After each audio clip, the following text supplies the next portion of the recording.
चलिए बच्चे, तो फिर मैं आपको प्रूफ करने वाला है। जो बच्चे जो कम समझते हैं तो छोटे छोटे क्वेश्चन से आप जो है कि बनाने की कोशिश करेंगे, बड़ा क्वेश्चन नहीं लेंगे।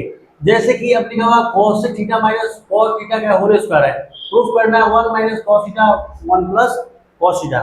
तो चलिए बच्चों सॉल्व करते हैं। तो सबसे पहले जानते हैं कि ये आपको रेसिप्रोकल बताया गया है, उसके अनुसार 1 बाई ये हो जाएगा साइन थीटा, ठीक है। और ये माइनस कॉट का होता है कॉस बाई साइन। बच्चों ये समझ में आ रहा है। और ये होल स्क्वायर दोनों पे है बच्चों, ठीक है। इसका एलसीएम लेते हैं बच्चों, तो ये होता है साइन थीटा, क्योंकि दोनों सिमिलर है, एक ही हो जाएगा। साइन से साइन कट गया 1 बचेगा, माइनस है माइनस देंगे, साइन से कट गया तो ऊपर क्या होगा कॉस थीटा। ये होल स्क्वायर ऑलरेडी बच्चों दिया गया है। अब देखिए ये दोनों पे है, इस पे भी है इस पे भी है, सेपरेट कर देते हैं। तो 1 माइनस कॉस थीटा का होल स्क्वायर एक बार हुआ, और एक बार हो गया साइन थीटा का होल स्क्वायर, ठीक है बच्चों, ठीक है।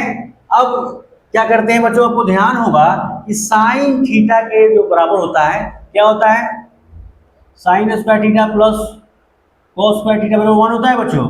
अब इसको उधर कर देंगे तो साइन स्क्वायर थीटा बराबर 1 माइनस कॉस स्क्वायर थीटा होता है। अब इसको यहां लिख देते हैं 1 माइनस कॉस थीटा का होल स्क्वायर ऑलरेडी है।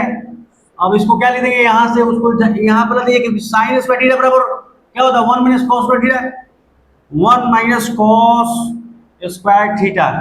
अब देखिए बच्चों, अगर 1 को होल स्क्वायर कर दे तो कोई दिक्कत है क्या?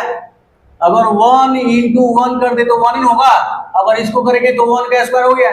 ऐसे लिखे चाहे ऐसे लिखे, बराबर क्या होता है सेम होता है।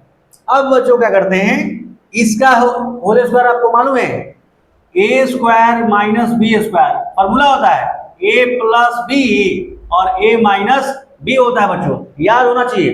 तो यहां पर लिख देंगे 1 माइनस कॉस थीटा का होल स्क्वायर, और यहां क्या हो जाएगा ए प्लस बी ए माइनस बी। तो एक बार 1 प्लस कॉस थीटा और एक बार 1 माइनस कॉस थीटा। बच्चों यहां भी हमको कर लेना चाहिए था। स्क्वायर का मतलब क्या होता है 1 माइनस कॉस थीटा का होल स्क्वायर, होल स्क्वायर का मतलब 2, मतलब कि 1 minus cos theta into 1 minus cos theta होता है, तब जाके स्क्वायर होता है। तो चलिए हम लोग इसको बना देते हैं, लिखिए इसके बराबर क्या लिख सकते हैं 1 माइनस कॉस थीटा, एक हो गया। अब फिर लिखेंगे 1 माइनस कॉस थीटा। ये बच्चों हम इसको लिखेंगे 1 माइनस कॉस थीटा को 2 बार लिख दिए। अब फिर नीचे वाला को यहां लगा देते हैं, तो लिखा हुआ है 1 माइनस या प्लस कॉस थीटा और 1 माइनस कॉस थीटा, ये जो था वहां उतार दिए। अब ये मल्टीप्लाई में बच्चों है, अब क्या कर देंगे, ये प्लस है तो प्लस है नहीं माइनस है, ये वाला काट दिए बच्चों, ये वाला 1 minus cos theta 1 minus cos cut गया, तो ऊपर में क्या बचा 1 माइनस कॉस थीटा, यहां पर क्या बचा 1 प्लस कॉस थीटा। यही क्या होगा बच्चों, आंसर हो गया 1 minus cos theta 1 plus cos theta आ गया, ये कट गया तो यही बचा। तो बच्चों अगर वीडियो अच्छा लगता है तो लाइक एंड सब्सक्राइब करना ना भूलें बच्चों।